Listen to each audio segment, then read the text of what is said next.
allow me to get started here, and this is not a formal presentation by any means.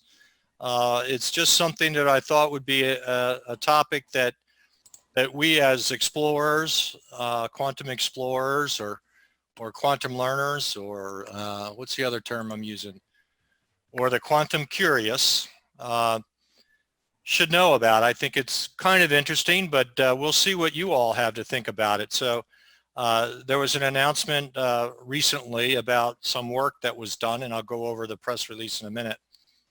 You know, it's just something for everyone to be aware of. It's not, you know, mission critical by any means, but I'll just get right into it. Let me just share my screen here. I'll bring up. There are 2 links in the event advertisement. You know what? I'll just be complete here. Let me put both of them in here in the chat because they may be better references, so you could look at the article first and then the actual document we'll talk about second. And other than talking to 1 or 2 people, I don't have any personal engagement with this activity here. So everything I say is just from speculation, and treat it accordingly, please. Just bear with me. I'm just going to share here in 1 second. There it is. But let me see. It was announced, May 18th, when Quantumapalooza started. No wonder it was such an important day. We'll have a holiday starting next year. So this came out in the NSF website, National Science Foundation in the United States. And they worked with the White House Office of Science and Technology, commonly referred to as OSTP. And so it's a group of people. I haven't figured out how many people are actually in that office, but they've got a subgroup in there that focuses on quantum. And quote unquote, they're actively engaged in educating, growing, and sustaining a qualified workforce for the advancement of QIS and the technologies. So they held a government-funded, initiated and funded workshop I heard it was but I guess they're saying it's virtual. It was supposed to be at Harvard University in the quantum materials area. And the workshop was called Key Concepts for Future Quantum Information Science Learners. And it was this workshop was designed to identify essential concepts for future curricula and educational activities that will help students engage in quantum in QIS. So this group got together and they wanted to identify what those essential concepts are that we, assuming they're talking about some of us at least, learners should know. And so as an outcome from that event, they came up with this list of key concepts, and I'll bring that list up in a minute, which they published on the same date. It consists of 9 basic concepts, entanglement, et cetera, and here's the caveat: the key concepts are not intended to be an introductory guide to QIS, but rather provide a framework for future expansion and adaptation for students at different levels in computer science, mathematics, physics, chemistry courses, et cetera. And we are to provide feedback. And give me a second here, because actually I don't think I've ever looked at the feedback form. So if we want to provide feedback, which, hey, maybe we will as a group here, I think that would be pretty cool. Edward C. at Illinois is the point person for feedback. So maybe we'll come up with some feedback tonight. And by the way, the microphones are all enabled, so please do just shout something out if you want to add something, take something away, or correct me, etc. Now, this is the interesting thing. The document is a product of 3 weeks of intensive deliberations among a group of university and industry researchers, secondary school and college educators, and representatives from educational and professional organizations. They represented all the normal fields, and the efforts were led by experts from the Illinois Quantum Center, University of Chicago, Georgetown, and the Museum of Science of Boston. It is widely anticipated. This list is anticipated by the educational research communities across government, etc. Blah, blah, blah. There is a renewed focus on quantum education and workforce development. It's a key priority of the United States National Quantum Initiative, and this education initiative is led out of the OSTP, which is that White House group. The list of concepts provides critical steps toward the development of quantum education curricula and empowering educators to teach quantum concepts in K-12 classrooms. Jake Taylor, who was, I think he has moved on, was the assistant director for the OSTP. American leadership in quantum depends on strong quantum workforce. We're thrilled, blah, blah, blah, and a bunch of stuff there. So they have a bunch of useful links here. It looks like just the various players that were participating. And ultimately, here is the key concepts, the document, the 5-page document that came out of the meetings. We won't go into every line here, obviously, until we get down to the good stuff. Let's go walk through the 9 items. But it's a product of 25 researchers and educators. Each concept is introduced with a concise overall statement, followed by a few important fundamentals. Connections to current and future technologies are included, providing relevance and context. The first key concept defines a field as a whole. Concepts 2 through 6 introduce ideas which are necessary for building an understanding of QIS and its applications. And concepts 7 to 9 provide explanations of critical areas of study within the QIS field.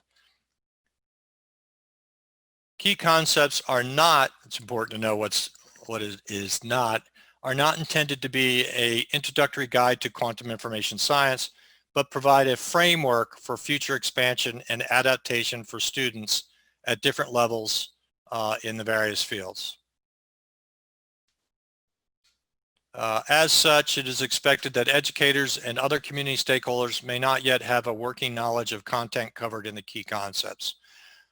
So these are 9 key concepts that we should be paying attention to, and they may serve, you be the judge, they may serve as maybe a checklist, or if you will, for our own education, our own quantum climbing and exploration. So the participants, and so some of these are pretty heavy hitters. We got Scott Aaronson. He, of course, is well known. He comes from, his perspective is from the computer science aspects of quantum. Abe's here. Dana Anderson, University of Colorado, who's, I think that's actually from Cold Quanta. Don't beat me up if I'm wrong, but I think he's Cold Quanta, maybe not. A few others here. So there's quite a big list of people. Hey, yeah? Dana is with Cold Quanta, but he also teaches at University of Colorado. Okay, thanks. Yeah, I know him mostly from Cold Quanta. They have a series of, by the way, speaking of Cold Quanta, they have a series of webinars they've given. I think they've had 4 now. Check the Quantumapalooza site for the events, but their webinars are quite good, quite informative if you're interested in not necessarily quantum computing, but the other use cases for quantum technologies, by the way. So that is the same Dana Anderson. Cool. All right. Actually, if somebody in the crowd wants to take on one of these key concepts and talk about it, I'd certainly encourage that. Last thing I think you want to do is hear me ramble all the time. But let's just walk through this here and see what we got. If anybody wants to take the mantle, please shout, let me know. Exciting field. Yep. This looks like just a bunch of, by the way, is this large enough? Wait a minute. There we go. Is that better? Sorry.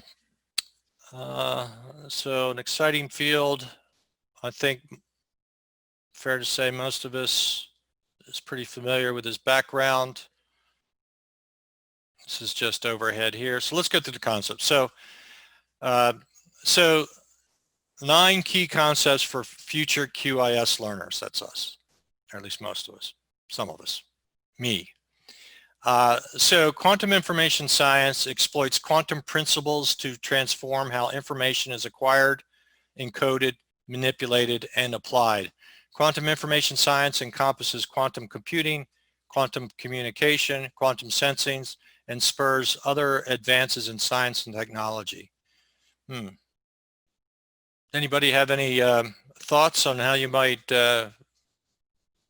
see that differently, or you see encoded? So it looks like it's got quite a bit of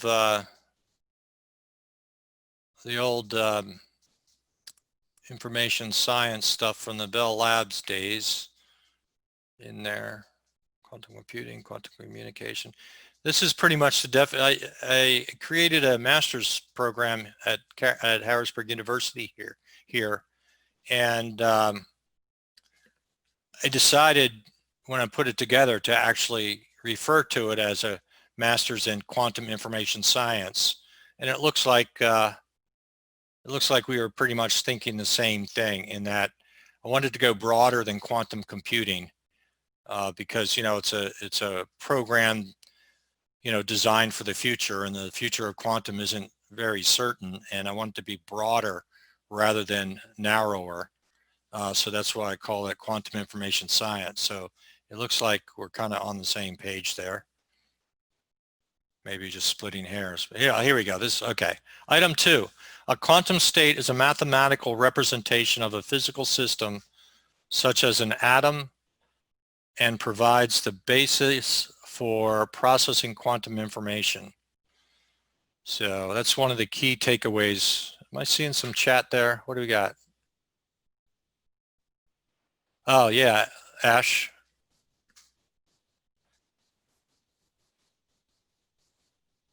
Should also include quantum simulation.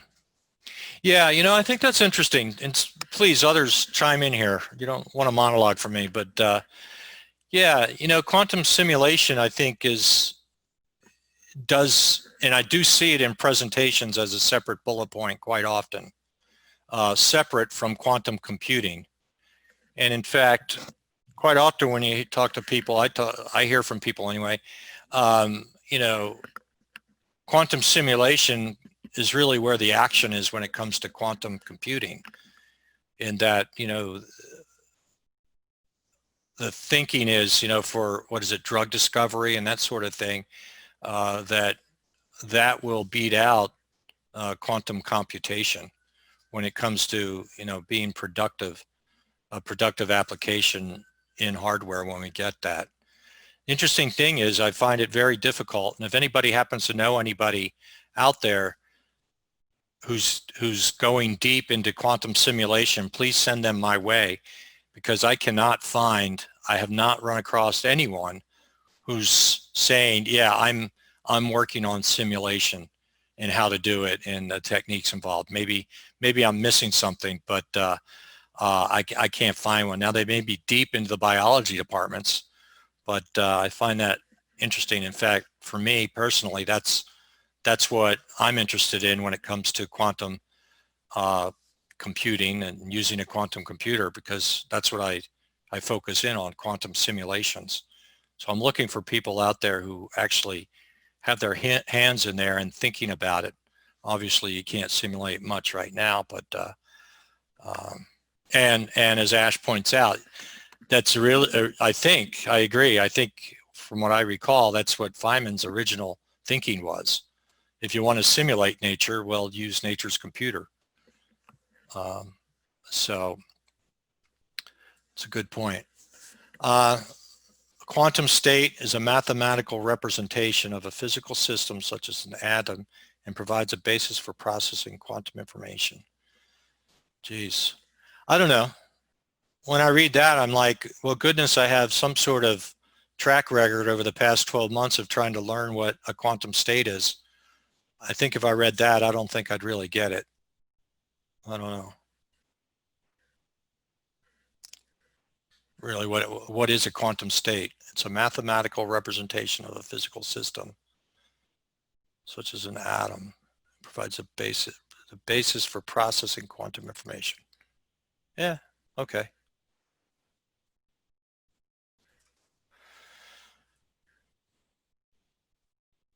Ah, here we go. Jamie. Hey, dude, man, you got a microphone?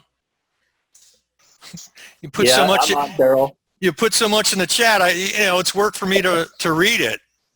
Speak, please. I was just gonna say I know it was part of the intro, but just part of that paper, it does mention that one kind of just covers the whole field as a whole.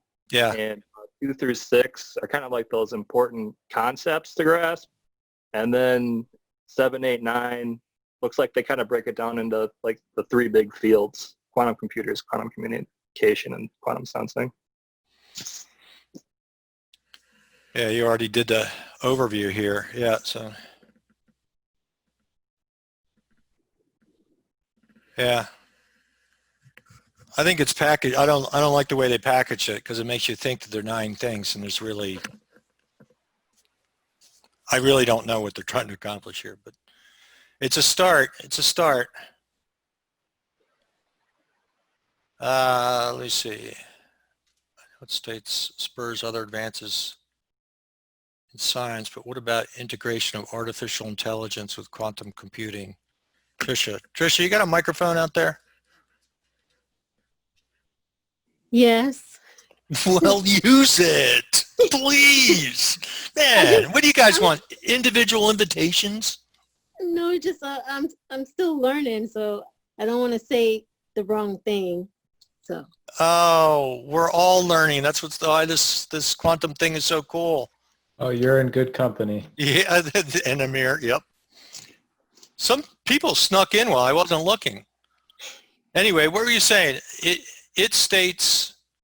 I know it says it spurs other advances in science and technology, but one of the big things now is how we can use quantum computing and artificial intelligence. Since artificial intelligence deals with large data sets and being able to use the large data sets, that maybe we can combine that with quantum computing to get a better fit or better computation or whatever we're looking for. Yep.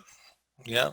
One of the big problems with that right now that they're struggling with is, you know what QRAM is, Trisha? I haven't met you before, so I'm not sure where you're coming from, but you know, the ability to process large amounts of data is kind of difficult. Do you have any ideas how we might be able to do that? No, not yet. Yeah, I like that. Not yet. Good. To be determined later. To be determined. Exactly. That's what's cool about this. Figure that out and you let us know. Please. Okay. But yeah, there have been some interesting talks on, the machine learning, which is AI/machine learning, kind of go hand in hand sort of. And there was one about 2 weeks ago that was quite interesting, where you can actually make progress without having all that data available to you necessarily. All right. And then Ash is indicating, isn't a state in its simplest, here we go, this is the debate. Isn't a state in its simplest form simply a vector in the Hilbert space.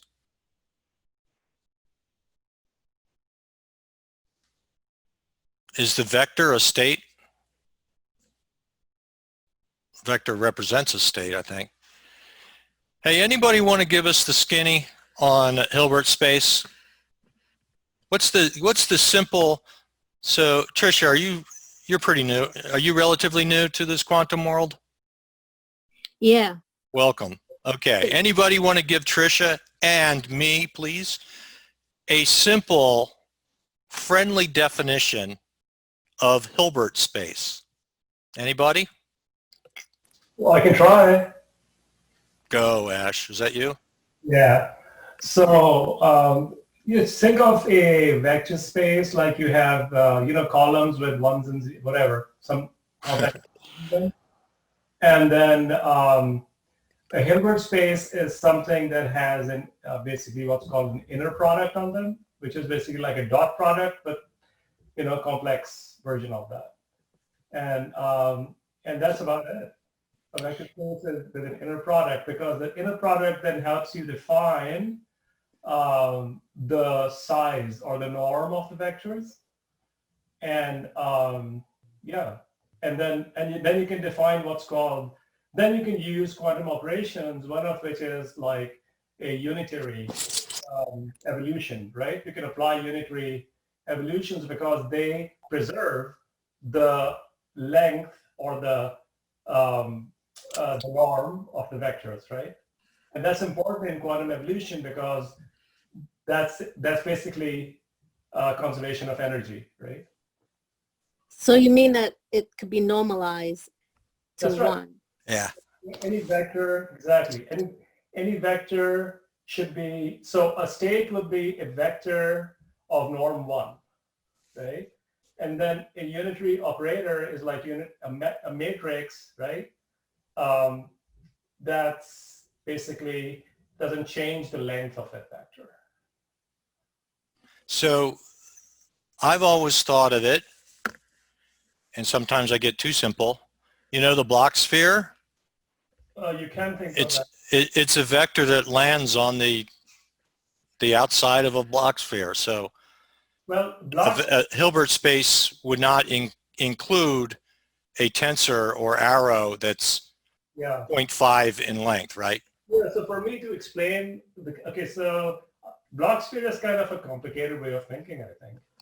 I think people should just, the reason that I think is complicated is because when we think of a three-dimensional space, the poles of that thing are basically matrices themselves, right? They're like sigma x, sigma y, and sigma z, which is already a complicated way of thinking about a vector. So I just think of it as like, okay, a qubit is basically a two-dimensional space, which has had like the basis, which is 1 up and 0, in the lower entry, or 0 in the first entry and 1 in the lower entry. And that's the basis, right? And that's about all you need, really. That's a state. Each of them is a state, and then combinations of those which still have a unit, which are unit length, is also a state. And that's about it. So Hilbert space is the collection of all the possibilities of those vectors that you talk about The basis elements. that has a length or norm. That's right. 1. Because the inner product helps you define orthogonal ones, right? Orthonormal ones. And that's a basis. And then you can take linear combinations of that basis, which still have their coefficients, squares of them equal to 1. And that's all the other vectors on basically a unit ball in that space. Okay. So if I had a vector that was length 1.0, that would not be in Hilbert space. That would be pointing. Would be. It would be pointing in it would be somewhere on the surface of that unit ball, right? But the length is 1.5. No, that would not be a state. That would be a vector in the space, but that would not be a state of the system. Yeah, A state of because the- a state of because the- it's outside of Hilbert space. it's in the Hilbert space, but it's Oh, okay. ball of unit length, so it's not a state of the system. Okay. So Hilbert space could be just the three-dimensional vector space, That's right. and so A state the would be just- unit length is not a requirement of being in Hilbert space. No. Hilbert space is a vector space with an inner product on it. On every pair of vectors should be able to give you a scalar value Mhm. in the product. Okay, like dot product, like a row vector times a column vector. Mm-hmm. Mm-hmm. The complex conjugate of one and not the other. Is that correct? Yeah, the states are only the unit norm ones in the simplest form. Yeah, it's guys like Preskill and all that, and when I listen to the physics guys in particular, Preskill, he's probably the one I listen to the most. He always talks about Hilbert space, and I'm like, yeah, I got to figure that out exactly someday. Yeah, I don't think it's hard. It's just exactly what we just said. That's Yeah. not really. All right, that's one definition down. All right, thank you. All right, so where are we? Quantum applications are designed to carefully manipulate fragile quantum systems without observation to increase the probability that the final measurement will provide the intended result. Okay, and this is item number 3. So let me go back to what Jamie had. So we're introducing the ideas that are necessary for building an understanding of quantum QIS and its applications. Okay, so this is an idea that's important.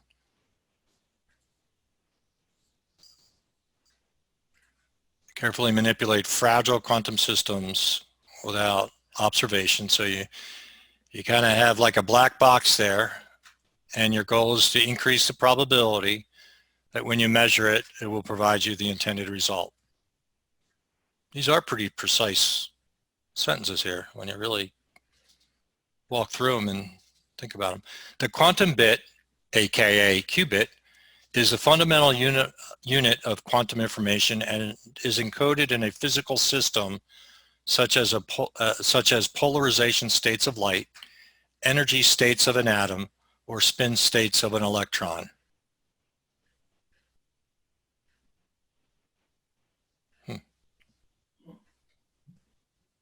It's a pretty clean definition. Yeah, and notice that they're all two-dimensional, all of these. So that's why it's a qubit. What's two-dimensional? Each of these spaces. Well, not really. Spin states, yeah, they're two-dimensional. Polarized states of light is kind of two-dimensional in my mind. Energy states of an atom could be many-dimensional, right? Don't know. I'm not a physicist.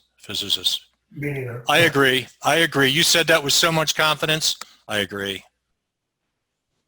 But now one thing, we had a talk, and it was me who gave it, so there's some degree of flexibility in what I say, but the BB84,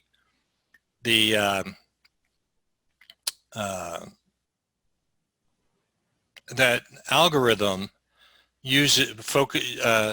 applies the polarization states of light, and there is a horizontal there are horizontal waves apparently, and there are diagonal waves, and in that we had so you have a filter of that. You could see one that could filter out one or the other type of wave.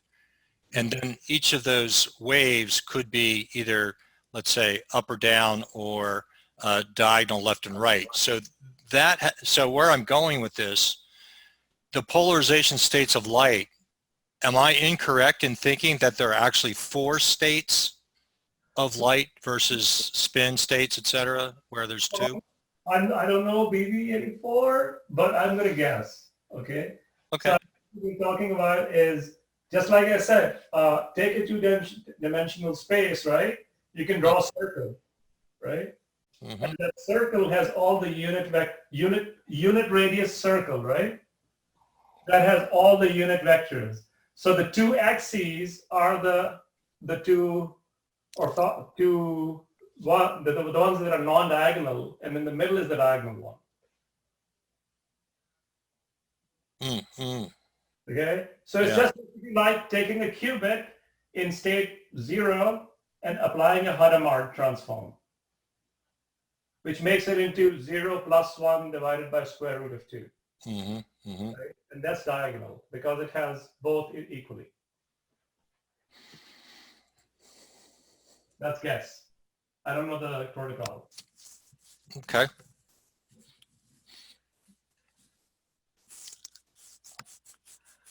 So much to know, so little time. All right. Entanglement. Oh man, the plot thickens. Entanglement. Yeah. Terrill, just real quick before we go on to entanglement, Please. can we talk a little bit about qubits? Yeah. Yeah, so yeah, I think the block sphere, that was a really good talk, by the way.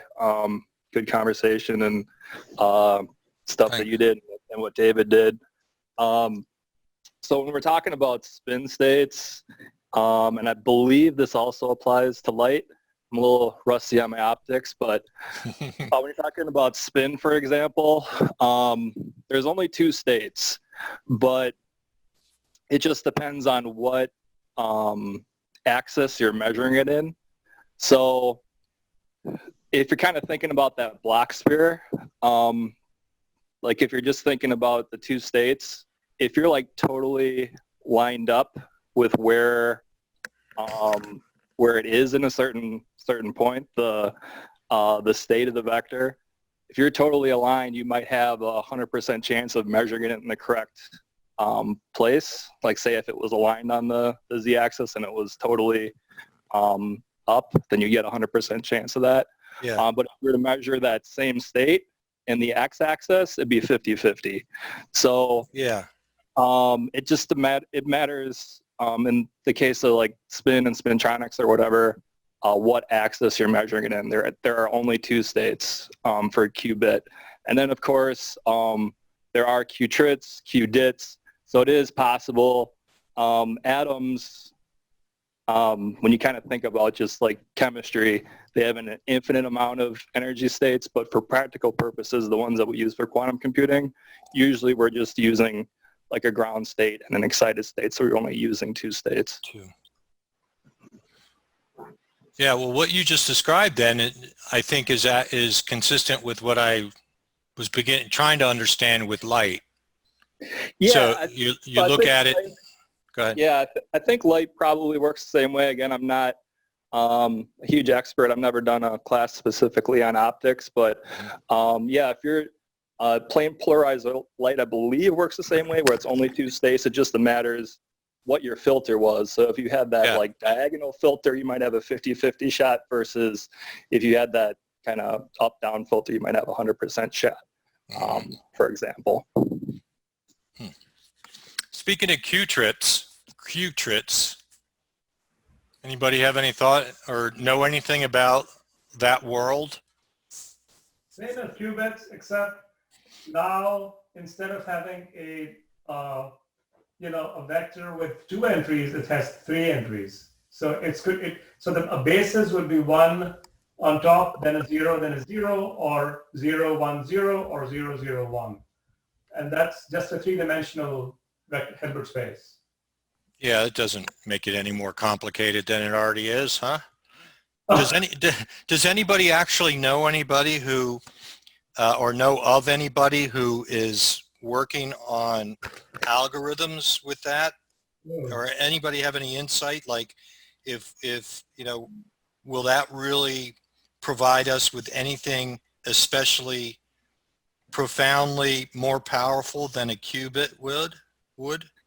I can say one thing on that, Terrill, and this is just anecdotal because it's something that I heard from a talk, I think, a few days ago or maybe a week ago, but Fred Chong out of the University of Chicago, he's a real big computer architecture guy, and I think they work on kind of getting, you can call it almost, it's more architecture than quantum error correction, but they're working with IBM's computers and basically trying to get the air down and the noise and getting the architecture working well. And their algorithms that they're doing in kind of that, what is that called, like open pulse or whatever that IBM has.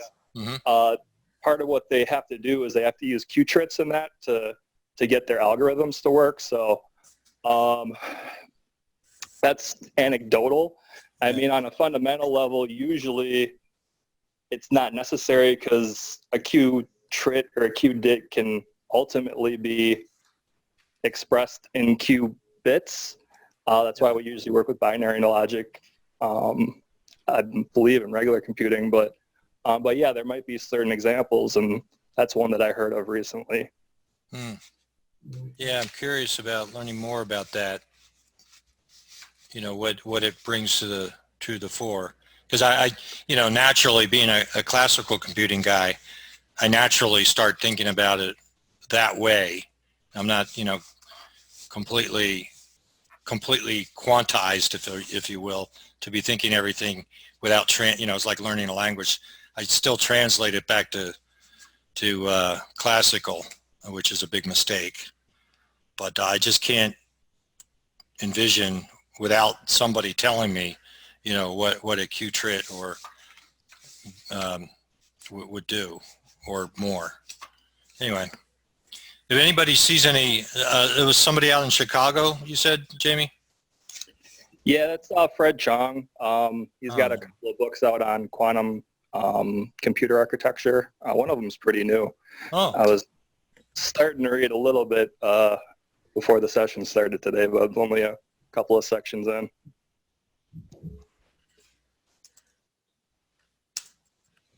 Bear with me. I don't know if the new one's on Amazon yet. It was through whatever their publisher was. But the first one, I think, from 2010 might be on Amazon. If Amazon doesn't have it, man, it doesn't exist. Am I spelling his name right? Chong? Yeah, I'll tell you what. Let me search for it. I'll post it in the chat. Yeah, if it's not too much trouble. All right. Cool, thanks. All right, so entanglement. All right. I've concluded entanglement. I'm just not thinking about the hows. I just use it. An inseparable relationship between multiple qubits. Inseparable is the word. It's a key property of quantum systems necessary for obtaining a quantum advantage in most QIS applications. Yeah, I think Einstein would agree with that.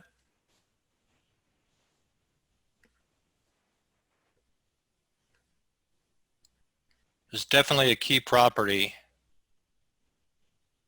which if you can't get entanglement working, then I don't think a quantum computer would have much value. All right. The group's noticeably quiet with entanglement. All right.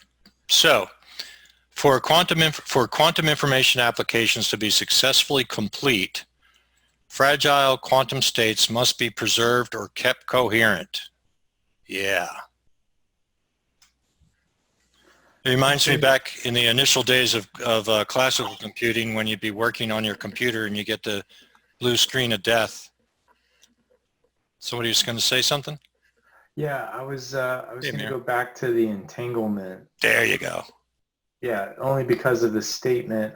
This is the second time I'm hearing this, that you know, it's fundamental for obtaining a quantum advantage. I haven't really heard this, or I haven't heard this expanded upon or explained why that is.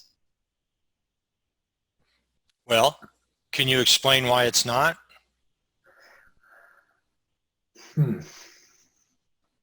Going back to our statistics strategies.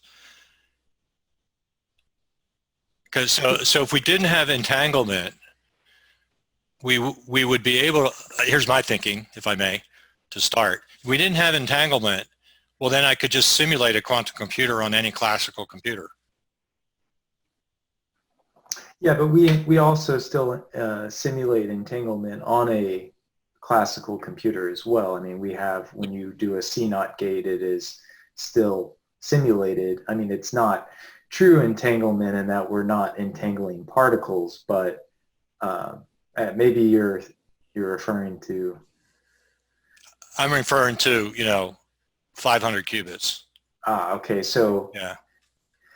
Oh, so I think, are you saying that if we didn't make use of entanglement, that simulation becomes a lot easier?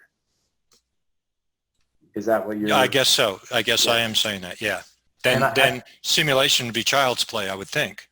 Yeah, because then someone else may know this. Is the C0 gate included in the Clifford gates? Because I know Clifford gates are easily optimized, like easily simulatable on classical computers, like efficiently simulatable. Well, I mean, so I could imagine how to do it, assuming you had a good random number generator. Yeah. Am I missing something? Well, so, but to your question you asked, well, why wouldn't it be? I mean, let's just think, there's still the benefit of superposition. So having a Hadamard gate gets your qubits into the superposition, so you're covering your, I mean, now you've moved out of your classical bit. And I see benefit to that. I know that without entanglement, we can't do things like interference, which we need, obviously, if we want to get output, useful output out. I mean, I'm stumbling on this, but I guess what I was hoping is that at some point someone can offer a succinct answer to why this is the case, rather than just the statement that it is required for quantum advantage. I'm assuming there might be a proof somewhere. No, I have some sense of what that means. Mm-hmm. Exactly. So I think it's like thinking about different kinds of resources. So entanglement provides you a resource that you don't have classically. So for instance, if you're going to make like what's called a Bell pair, right? Which is, if you have two qubits, you can put them in 0, 0 plus 1, 1, right? State, right? So 0, 0 plus 1, 1. And that means when you measure just one of them, the other one falls into the corresponding thing. So if you measure 0 and 1, the other is, it to be 0 on the other side, right? So that's an instant information transfer, right? So that gives you a tremendous advantage, I think. Well, so do you think the term here, advantage, is being used loosely, or is it being used, because I'm reading this as quantum advantage as in like big O, time. In what? Oh. Yeah, like I'm looking at this like if we're talking about super polynomial speed up or quadratic speed ups, that's how I'm reading advantage. I don't, it's easy to, like I get what you're saying, like being able to create a Bell state is not possible, like there's no classical equivalent, and that is an advantage, but that's what I'm saying is, like, the terms matter. Are they using quantum advantage here to say, to do things faster on quantum computers, with quadratic or polynomial speedups? Right. So for instance, if you just look at quantum Fourier transform, right, that has these control gates. So it is producing something like entanglement, I'm sure, inside, right? I'm not saying it does. And that really does things much faster. Or if you look at, so that's the most basic thing I can think of. But then the idea is that, so your question is very valid. I don't know, because I don't have enough knowledge, that even without entanglement, it is possible, I think, that quantum is better in some senses, not all senses. So what you were saying in the beginning, which was that Clifford gates, you said, those are classically simulatable? Yeah, the Clifford gates are, I think there's even a paper about this. Right. They're the gate set that is efficiently simulatable on classical computers, and it's when you add T gates, and the question I didn't know is whether if C naughts and T gates make that more less efficient. So I just looked up on Wikipedia. It seems like C naught, Clifford, and T gates is universal. Yeah, I mean, universality is a different topic. But the fact that if you're seeing that on Wikipedia and it's specifying that separately, then it must mean that C naughts are not included in Clifford gates. Probably. Yeah, okay, cool. That's good logic. Yeah. Yeah. So, yeah, going back to what Terrill's saying, yeah, I can see that, if we weren't using entanglement, then we could probably have more qubits we can simulate. But yeah, at some point with the use of C naughts and these T gates, then it becomes, intractable at some point when you're above 50 qubits, or now the limit is 61 apparently. But yeah.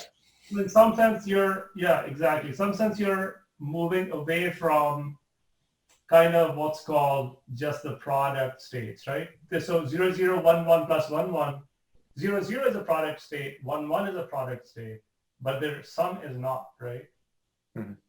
And I think that's that now in that now they have to be expressed always as a superposition. There's no way you can write them the other way, right? As a product. And that's true. Yeah. That means I think that's where things get more interesting in general. So maybe that's a good question though. Yeah. Yeah, I guess I've just heard this twice and wanting it to be backed up a little bit more. Because then I want to, I guess what's driving this is if you can't have quantum advantage without entanglement, then that means that you could probably never make an algorithm, or that would mean that you could never create a quantum algorithm with speedups over a classical computer just by using, Hadamard's and normal unitary rotation, like the U3 gate. Ultimately, you would have to have those controlled operations to get any of those speedups. That's what I'm reading here. Yeah, it's a good Yeah. question. Maybe one thing we could look up at some point is, are there quantum applications that don't use entanglement? That might be a way of approaching it. Yeah. Yeah. Are there any examples of quantum speedups without entanglement? Good point. Oh, yeah, because there is a different form of quantum computing known as measurement-based quantum computing. Yeah. And so I wonder, I guess when statements like this are made, there's a rigor that I would expect to be backed up, especially in this field, and that's all I think I'm drawing attention to, is that is this a definite statement, or is it it's good to have? Yeah, let me look up Wikipedia. Yeah. So there it comes up. So there's a paper that came out. It says quantum advantage without entanglement, and it was written by Dan Moore, whatever. So we studied the advantage of pure state quantum computation without entanglement over classical computation. So for the Deutsch-Josa algorithm, we present the maximal subproblem that can be solved without entanglement, and show that the algorithm still has an advantage over classical models. Okay, awesome. So, I mean, that answers that question. It certainly is possible, but maybe not likely or as likely. Well, it just probably depends on the problem itself. Yeah. Yeah. Yeah. But I think it's important to know that, like, because I don't want to be parroting this and saying, oh, if you don't use entanglement, you can't get quantum speed up. Yeah, so the rest of the abstract says, we further show that this subproblem is of great significance by proving that it contains all the Boolean functions whose quantum phase oracle is non-entangling. For Simon's and Grover's algorithm, we provide simple proofs that no non-trivial subproblems can be solved by these algorithms without entanglement. So that's maybe an interesting paper. Okay. Cool. Thank you. Wow.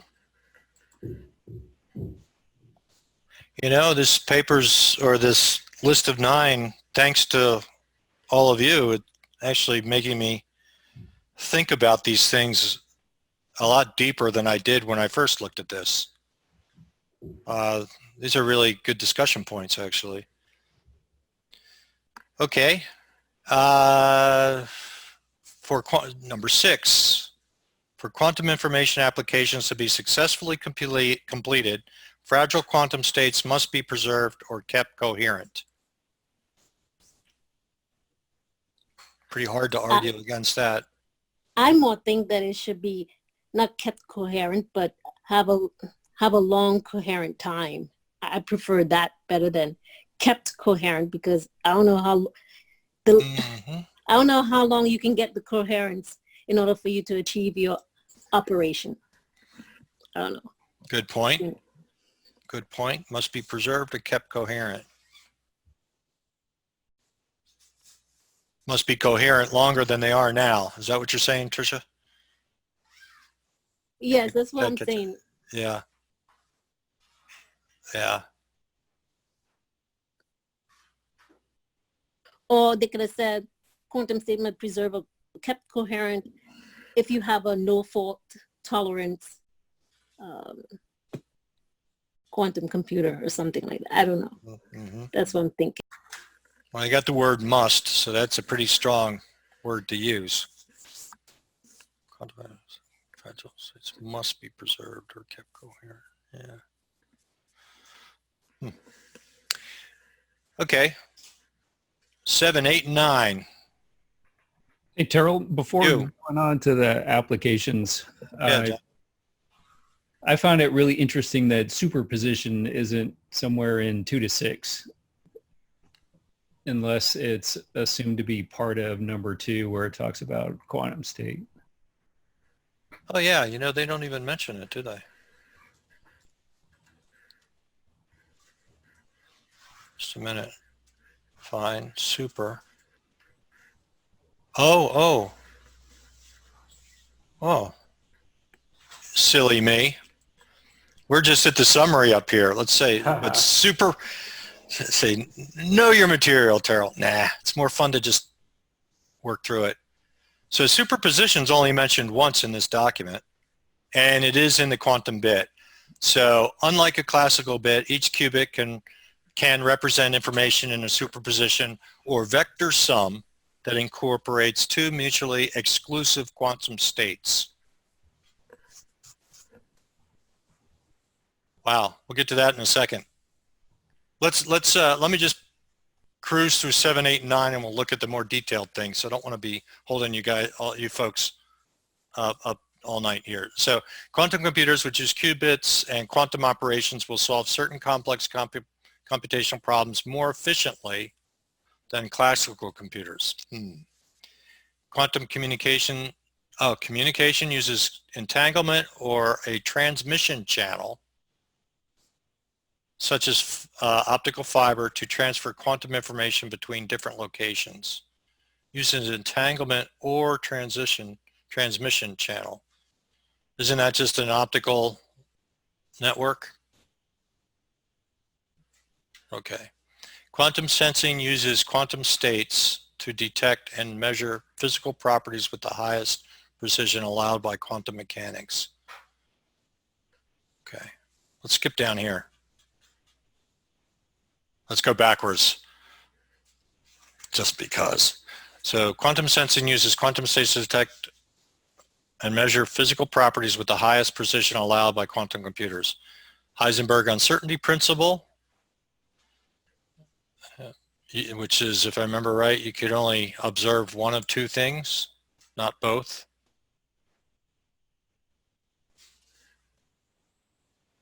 So the Heisenberg uncertainty principle, important concept, describes a fundamental limit in simultaneously measuring two specific separate attributes. Squeezing deliberately sacrifices the certainty of measuring one attribute in order to achieve higher precision in measuring the other attribute. It's called squeezing. For example, squeezing is used in LIGO, whatever, to improve sensitive, oh, this is completely out of my range here. Used in LIGO to improve sensitivity to gravitational waves. Does anybody know anything about quantum sensing? I haven't, never done a deep dive on that. The cold quantum people are likely experts in this. Anybody able to explain this?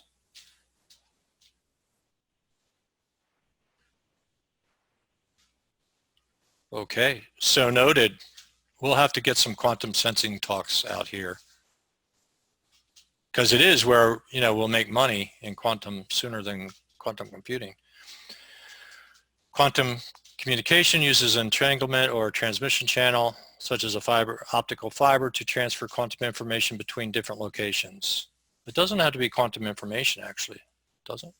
The quantum teleportation is a protocol that uses entanglement to destroy quantum information at one location or recreate it at a second site without transferring physical qubits. Okay, anybody? So quantum teleportation is a protocol that uses entanglement to destroy quantum information at one location and recreate it at a second site without transferring physical qubits. If you entangle two qubits, you have to separate those qubits, don't you, physically? Otherwise. Well, I think it's the same thing that we were saying before, which is supposing that you have two qubits, right? Say they're far away from each other, but they're entangled. Yeah. So they're in a bell pair. So 0, 0 plus 1, 1, right? So, but when you measure the first one, right, that makes the whole system fall so that the second one is also 1, right? Yep. So the first one was destroyed because you measured it already, right? Its state is gone, right? Yeah. But the second one is now guaranteed to be in state 1. So the information is transferred immediately. But I'm curious about without transferring physical qubits. You did not, right? There's no transferring of qubits. It was just a given state and you measured it. You didn't send anything over a channel.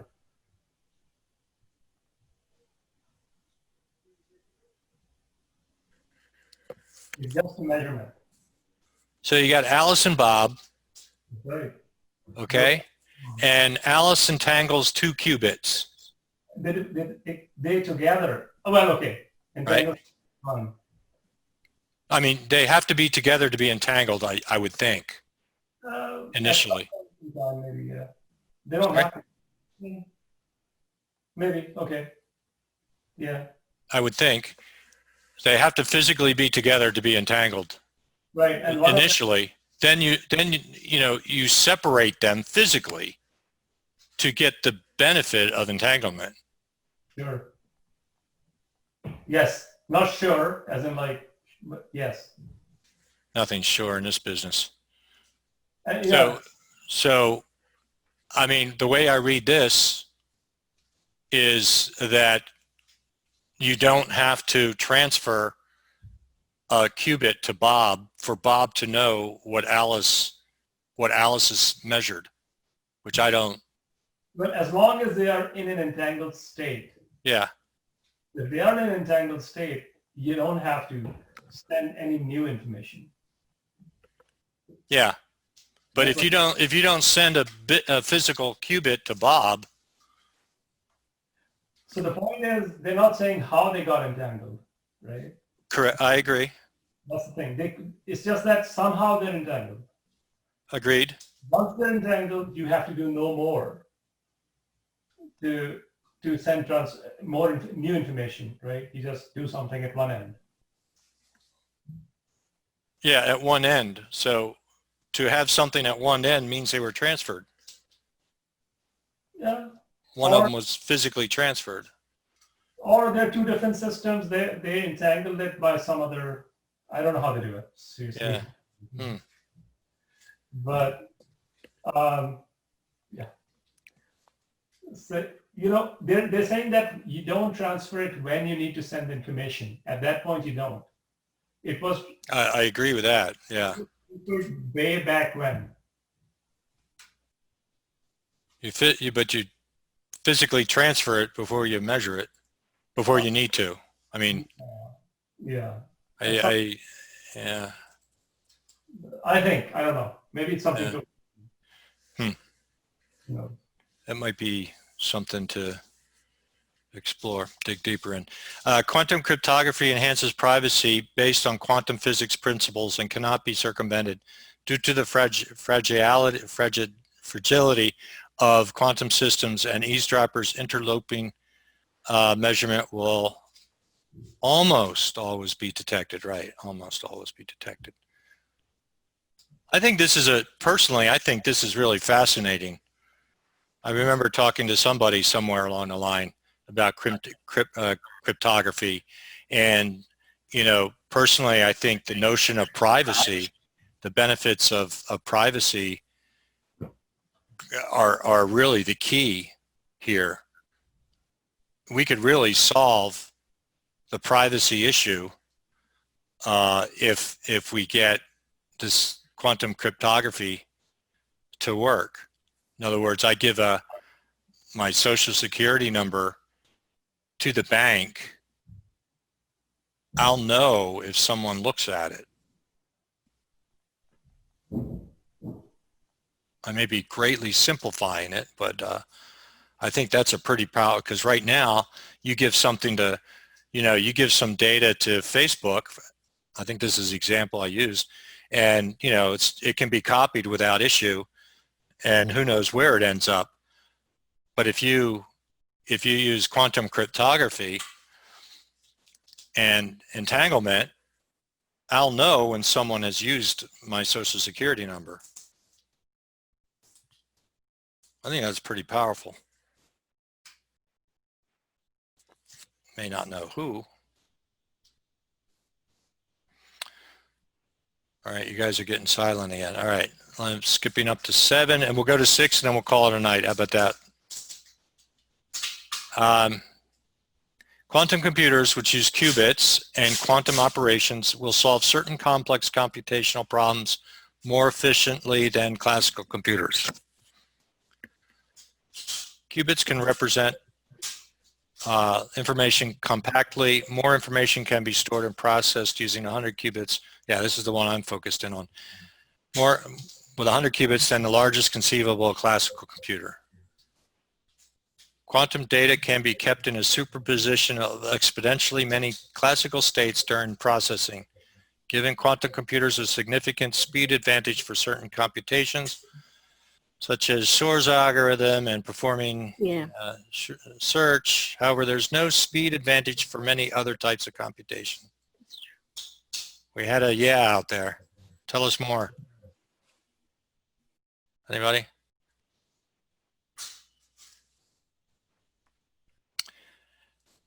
A fault tolerant, oh, that'd be nice. Quantum computer corrects all errors that occur during quantum computation, including those arising from decoherence, but error correction requires significantly more resources than the original computation.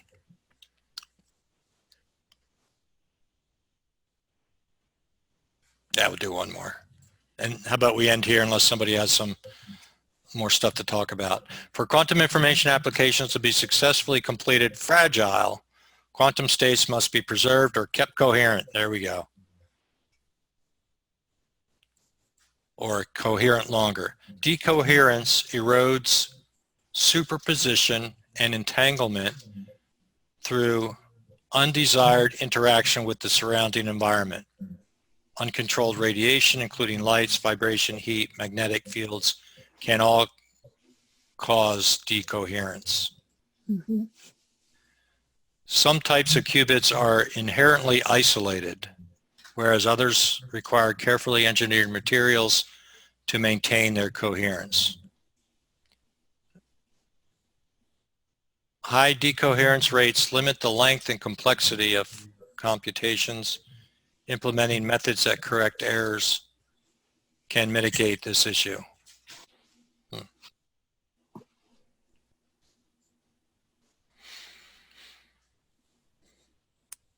Okay.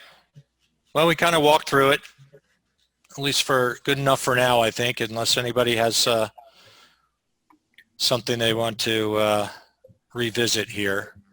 I encourage you, when you're stuck somewhere in this COVID-19 world, take a look at the document again on your own and, you know, question it, think about it, etc.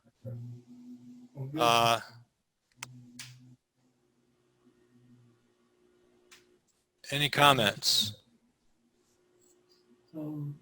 Thank you. You're welcome. Yeah.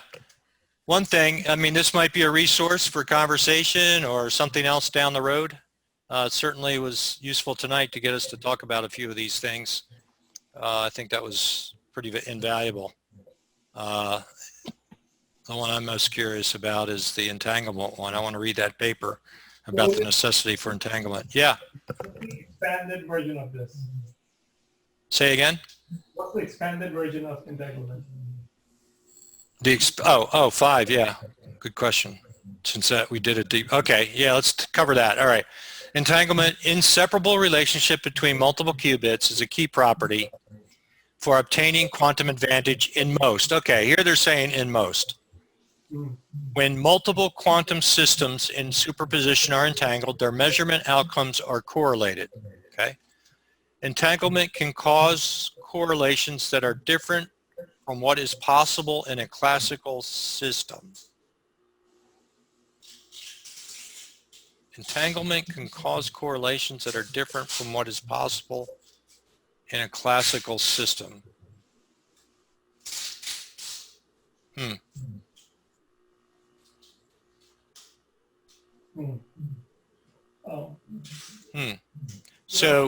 So that suggests to me there's a different type of correlation than what I'm thinking of. Well, yeah, because, you know, that's the whole thing about those, what are they called, the Bell's theorem? Yeah. In which they show correlations which are different from anything that you can get classically. I got to dig deeper into that. Thanks for pointing me in that direction. Maybe that should be a talk or something. Yeah, got to dig into that. Yeah, my strategy is try to raise all the boats in the harbor, and but sometimes you got to do a deep dive in some of this stuff, and I think that's when I got to do a deep dive in the Bell states and understand it more, because I think I'm missing parts of that to really appreciate it. An entangled quantum system of multiple qubits cannot be described solely by specifying an individual quantum state for each qubit. Is this because of the interference and stuff, you think? Yep. Yeah, okay. But isn't the interference predictable? Meaning, so if I'm just thinking of a wave right now, a sine curve, and, you know, and the phase is offset by pi, if I'm using my vocabulary correctly, then basically I'm at 0. If I have two sine curves and one phase is off by pi, then that it's predictable in that I'll know that it's interfered, and I have a, I don't want to say a zero state, but I guess a zero state. Am I missing something? Please say that again. So an entangled quantum system of multiple qubits, let's say 2, cannot be described solely by specifying an individual quantum state for each qubit. Mhm. So I'm thinking if I have two waves, two sine functions, two sine waves, and one is at a different phase by pi, so it's shifted by half a cycle, I guess, Yeah. that when I can predict that when they will interfere with one another, and I'll basically have, let's say, the x-axis. So it is predictable, isn't it? Oh, classically, but in the quantum sense, let's go back to the Bell state, right? Yeah. You have, if I said the Alice is in state 0, but if you measured it, Alice could be in 0 or 1, right? Mm-hmm. But that's different from saying Alice is in a superposition of 0 and 1. Because 0, so if you just look at Alice's state, when you measure just Alice, don't worry about Bob, right? You'll get either 0 or 1 with probability half, right? Yep. Because it's 0, 0 plus 1, 1 over square root of 2, whatever. And same thing with Bob, right? If you just measured Bob, you'll get 0 or 1 with probability half. But that doesn't mean that Alice is in the state 0 plus 1 and Bob is in the state 0 plus 1. Because that would be a not entangled state, Mm-hmm. right? It's something that's not, you can't say each of them is in a fixed state. None of them is in a, you know, so it's different from specifying each, right? Yeah. Because when you measure one, the other one also collapses. If they were, if they were individuals, then measuring one would not do anything to the other one. Yeah. In this case, you can't say that because when you measure one, the other one collapses as well. So if I have two entangled qubits and I measure one, Yeah. does the other one decohere into a measurement? Well, it collapses. It collapses, rather? Yeah. There's no measurement, it's just collapsing. Yeah. If they were separate, then specifying one wouldn't do anything to the other, right? Yeah, it wouldn't mean anything.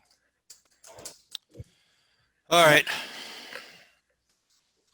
All right, let's wrap this up. I don't know about you folks. That's good. I'm reaching my limits. Quantum technologies rely on entanglement in different ways. When a fragile entangled state is maintained, a computational advantage can be realized. The extreme sensitivity of entangled states, however, can enhance sensing and communication.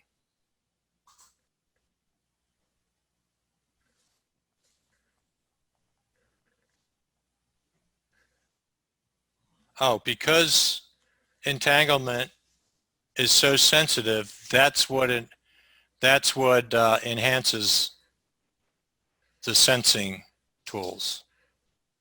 I have no idea how those sensors work. In MRI, I did a little research on that, but well, this is an interesting statement. Entangled states, however, can enhance sensing. Oh, right. No, wait a minute, no. So is this saying anybody? So because the sensitivity of entanglement, if I have two entangled qubits and let's say I put them in some sort of gravitational meter or something, I can perturb the entangled qubits much easier. I can perturb the perturbation of the entangled qubits is super sensitive, so I can measure, I can sense changes in gravity much better. Does that make any sense? Does anybody know anything about this sensing world? I thought we were going to invite someone. Yeah, yeah, you got to get some people to talk about this. It's a very tricky topic. Say again? Very tricky topic. Yeah. Yeah. Okay. Anyway, we've been going quite a bit here, so good discussion. I thank everybody for participating. Just as importantly, I want to, hopefully we're all quite aware of this document here. We've kind of walked through it. It's not quite a research paper, but it is research in its own way, and it does spark conversation, no doubt. So I think it's useful it's useful that you have this, the awareness of this document. I suspect, I'm just guessing, but I suspect there'll be some follow-up documents from this. I believe this is really just a first move from this group, and we'll see what comes out of them in future meetings and such. So let's end here. Any questions or comments before we break tonight or this morning, wherever you're from? Anybody? Hey, Terrill, I just want to say thank you for continuing to run the Quantumapalooza and having all these great educational opportunities here. I have learned quite a bit from these things, and really look forward to continuing to jump into them. So thank you. And you're welcome, John, and thank you. This is a journey for me as well too, and I think it makes it a lot, I got to say it's a lot more interesting, a lot more productive, quite frankly, talking with folks like everybody else who's climbing this mountain, and we're all at different stages, obviously, but it's a much more productive way, I find, for me anyway, and it sounds like maybe you too, John, at least, than reading. I've got 45 books on this quantum computing stuff, and frankly, I've kind of put them aside. I do revisit them though periodically after a series of talks with everybody out there, and it is informing. It's a much more productive way, I think, of learning than reading those books, if anybody's gone through that process. But I think, yeah, it's great having the conversations with people. So hope to see you more. Yeah, the Quantumapalooza, it certainly looks like there's not going to be much of a slowdown in all the content out there. In fact, I sort of think it's kind of an oversaturation point at the moment. I'm not sure, because I do notice in a lot of the events, not just mine, but I go to a good chunk of the others, and I see, some of the events are losing attendees, but I think the fact that almost all the events are being recorded, makes me worry less about the number of people in the room. So anyway, thanks for that comment, John. And thanks for everybody's input. Ladies and gentlemen, we'll see you next time. Tomorrow I'm having a party, actually. So take a look at the Philadelphia Harrisburg meetup site for July 1st, or Quantumapalooza. It's just kind of like inviting people to come and collect for just an hour at the most, and it's an experiment with a tool that allows for interaction between people. So it's just an experiment. I was hoping to invite all the prior speakers that we've had in Philadelphia, Harrisburg, but I'm pretty overloaded with a bunch of other tasks today, good tasks. So it's not as good as I want it to be, but it is a first try at, just trying to find a way that we can explore, much like we did tonight, in a more superposition and random approach or format. So, all right, I'm rambling now. Good night, everybody. Have a good day and good evening, and we'll see you next time. Thanks for your contributions. See you, John, George, Jamie, Ash, thanks. Cynthia, I didn't hear at all from you today. I hope you're okay. We'll see you next time.